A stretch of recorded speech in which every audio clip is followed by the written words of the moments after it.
அனைவரையும் காலம் கடந்து யூடியூப் சேனல் வரவேற்கிறது. லாஸ்ட் வீடியோ நம்ம வேர்ல்டு கப் மேட்சை பற்றி பேசியிருந்தோம். அர்ஜென்டினா பார்த்தீங்கன்னா கப் அடிக்குன்னு சொல்லியிருந்தோம். பட் அர்ஜென்டினா ஃபைனல் வரைக்கும் வந்து லாஸ்ட்டு அதுவும் பார்த்தீங்கன்னா எக்ஸ்ட்ரா டைமில் அவங்க ஜெயிச்சிட்டாங்க ஆப்போசிட்டு ஸ்பெயின். பட் ஓகே, நம்ம ப்ரெடிக்ஷனில் ஆல்மோஸ்ட் வந்தது சந்தோஷம்.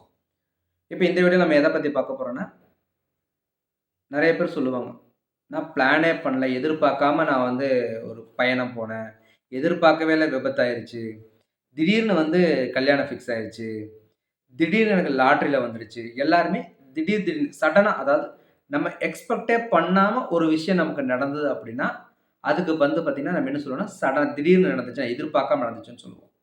இப்போ இந்த மாதிரி நிகழ்வு நடக்கிறதுக்கு நம்ம ஜாதகத்தில் என்ன என்ன நடந்தால் நடக்கும் அப்படின்னா, அஷ்டமாதிபதி. ஸோ அஷ்டமாதிபதி மட்டும்தான் திடீர்னு கொடுக்குற 8ஆம் அதிபதி. ஸோ 8th ஹவுஸ் லார்டு அவர் பார்த்தீங்கன்னா, அவர் தான் நமக்கு பார்த்தீங்கன்னா எதிர்பாராத விஷயத்த சடனாக கொடுக்குறோம், குயிக்காக. அது கொஞ்சம் லாங் டைமெல்லாம் இழுக்க மாட்டார். ஒரு நாள், 1 மணி நேரத்தில், ஒரு செகண்ட்லேயும் கூட நடந்துடும். ஏன்னா விபத்துங்கிறது ஒரு செகண்டில் நடக்கிற விஷயம். அப்போ நமக்கு இங்கே எப்படி பார்க்கணும் அப்படின்னா, உடல் சார்ந்த விஷயங்களுக்கு நான் முதல்ல சொல்ல சந்திரனை பேஸ் பண்ணி தான், கோச்சார கிரகம்னாலே நம்ம சந்திரனை பேஸ் பண்ணி தான் பார்ப்போம்.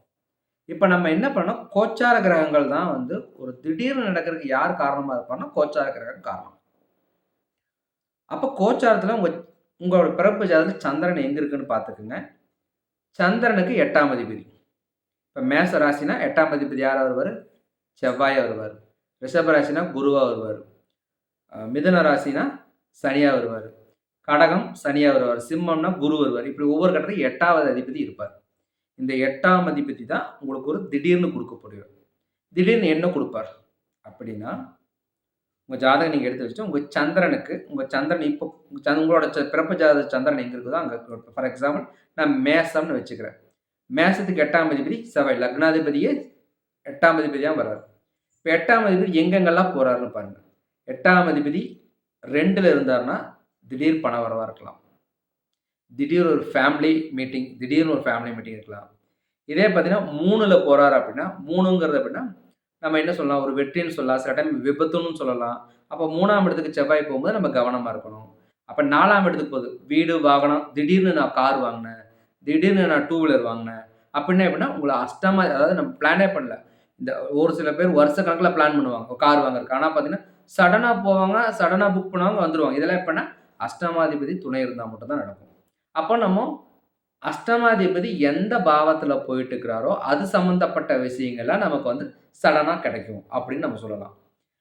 இப்போ ஒரு உதாரணத்துக்கு நம்ம சிம்ம ராசி எடுத்துக்கோ. இப்போ சிம்ம ராசியில் இருக்கிறவங்கலாம் பார்த்தீங்கன்னா, சிம்ம ராசிக்கு ஏன் சிம்ம ராசி இருக்குன்னா, சிம்ம ராசிக்கு 8ஆம் அதிபதி குரு. குரு வந்து 12ல் உச்சமாக்குறாரு இப்போ கோச்சாரத்தில். அப்போ சிம்ம ராசியில் இருக்கிறவங்க மோஸ்ட் ஆஃப் தி பேர், நான் எல்லாத்தையும் சொல்ல முடியாது, கொஞ்சம் பேர் நீங்கள் பாருங்கள், 12ஆம் வீடு அப்படின்னு என்ன சொல்லணும்னா திடீர் விரயம், தேவையில்லாத விரயம், தேவையில்லாத ஒரு செலவு உங்களை நோக்கி வரும்.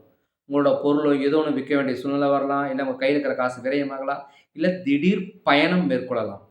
இது எல்லாமே சிம்ம ராசிக்கு. ஏன்னா 8ஆம் அதிபதி 12ல் இருக்கிறார். அப்போது 12ல் ஒரு சில பேர் கேட்கலாம், 12ல் இருக்கிறார், 12ல் இருக்கிற ஒரு வருஷம் இருப்பார், ஒரு வருஷம் நடக்குமா அப்படின்னா ஒரு வருஷம் நடக்காது. எப்பெல்லாம் சந்திரன் வந்து அந்த குருவை கிராஸ் பண்ணுறாரோ அப்பெல்லாம் நடக்கிறதுக்கு, சந்திரன் குருவை கிராஸ் பண்ணி போகும்போது உங்களுக்கு நடக்கிறதுக்கு வாய்ப்பு அதிகமாக இருக்கும்.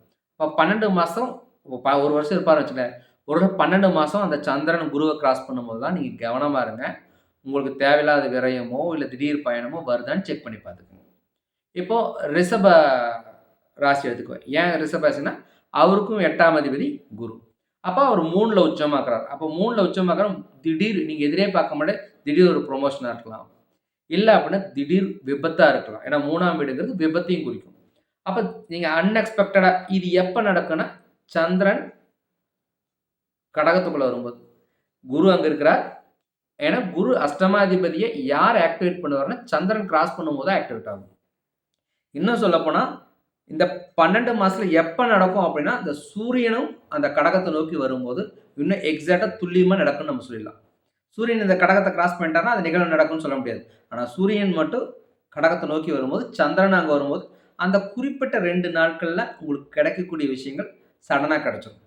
அப்போ நல்லதா கெட்டதா அப்படிங்கிறது எந்த பாவத்தில் போகுங்கிறது பொறுத்து. 3ல் போகுது, 6ல் போகுது, 8ல் போகுது, 12ல் போகுதுங்க தேவையில்லாத பிரச்சனை வரும். இல்லை நல்ல இடத்துல போகுது, 5, 4, 9, 10 இப்படி போகுதுன்னா நல்ல விஷயங்கள் நடக்கும். அது சம்மந்தப்பட்ட விஷயங்கள. இத நீங்க நோட் பண்ணி பாருங்க. சில பேத்துக்கு இப்போ கும்பராசி எடுத்தீங்கன்னா, கும்பராசிக்கு அஷ்டமாதிபதி புதன். புதன் பாருங்க ஒரே வருஷத்துல ஒரு ரவுண்ட் அடிச்சிருவாரு. அப்ப அவரு அந்த கட்டத்துல இருக்கும்போது சந்திரனும் அங்க கிராஸ் பண்ணணும். சூரியன் ஆல்ரெடி புதன் கூடயே தான் இருப்பாரு. அதனால பத்தி கவலை இல்ல. ஆனா, சந்திரன் அத கிராஸ் பண்ணும்போது அந்த நிகழ்வு நடக்குதா இல்லையான்னு செக் பண்ணுங்க. அப்ப திடீர்னு ஒரு விஷயம் நடக்கும் அப்படின்னா, இந்த அஷ்டமாதிபதிய ட்ரிகர் பண்றவர் யாருன்னா சந்திரன். அதுக்கப்புறம் சூரியன் அவர நோக்கி ஒரு ஒரு கட்டம், 2 கட்டம் முன்ன பின்ன இருந்தாலும் பிரச்சனை இல்ல. சூரியன் அவர நோக்கி வரும்போது, இது எல்லாமே தானா கூடி வந்து நடக்கும். இப்ப அஷ்டமாதிபதி 7ல வர்றார்ன்னு வச்சுக்கங்களேன். கல்யாணம் டக்கு நீங்க எதிரே பார்க்காம ஒரு கல்யாணங்கிறது வந்து டக்குன்னு நடந்துரும். இப்ப நம்ம என்ன சொல்லலாம்? இப்ப அஷ்டமாதிபதி ஏதோ ஒரு பிளானட்ட நீங்க எடுத்துக்கங்க. எ இப்போ புதன் வந்து யார் யாருக்கெல்லாம் அஷ்டமாதிபதியா வருவார்ன்னு பார்த்தீங்கன்னா, விருச்சிகத்துக்கு வருவார். அப்போ விருச்சிக ராசிக்காரங்க புதன் 7ல வரும்போது பார்த்தீங்கன்னா, புதன் 7ல வரணும். சந்திரனும் அங்க கிராஸ் பண்ணணும். அப்ப நீங்க எதிர்பார்க்காத சடனா வந்து மேரேஜ் வந்து ஃபிக்ஸ் ஆயிரும். அப்ப நம்ம எக்ஸ்பெக்ட்டே பண்ணியிருக்க மாட்டோம். எப்படி எங்கிருந்து மாப்பிள்ளை வந்தது, பொண்ணு வந்தது நமக்கு தெரியாது. மேரேஜ் வந்து ஃபிக்ஸ் ஆயிரும். அப்ப அதே மாரி தான். இப்ப 2ல பணம் வரணும். பண வரவு இருக்கணும். இல்லன்னா நமக்கு லாபம் வரணும் அப்படின்னா, நீங்க எப்போ வந்து அஷ்டமாதிபதி 11ல டிராவல் பண்றாரோ, அந்த இடத்துல சந்திரனும், சூரியன் அதுக்கு பக்கத்துல இருக்கும்போது, மெயினா சந்திரன் அங்க கிராஸ் பண்ண அந்த 2 நாள்ல உங்களுக்கான லாபம் வந்து நீங்க எதிர்பார்க்காத ஒரு லாபம். இதுவரைக்கும் இந்த மாரி லாபத்த நான் பார்த்ததே இல்லைங்கும்போது, ஒரு சடனா ஒரு லாபம் வந்து உங்களுக்கு கண்ணுக்கு அறியாம அத வந்து குடுத்துப்புட்டு போயிரும். ஸோ இதெல்லாம் திடீர்னு நடக்கக்கூடிய விஷயங்கள். உங்க ஜாதகத்த நீங்க எடுத்து வச்சு நீங்க செக் பண்ணிக்கங்க. நிகழ்வு சரியா இருந்தா கீழ கமெண்ட்ல போடுங்க. நன்றி, வணக்கம். முடிஞ்ச வரைக்கும் என்ன ஃபாலோ பண்ணுங்க, சப்ஸ்கிரைப் பண்ணுங்க. உங்களுக்கு புடிச்சிருந்தா 4 பேத்துக்கு ஷேர் பண்ணுங்க. நன்றி, வணக்கம்.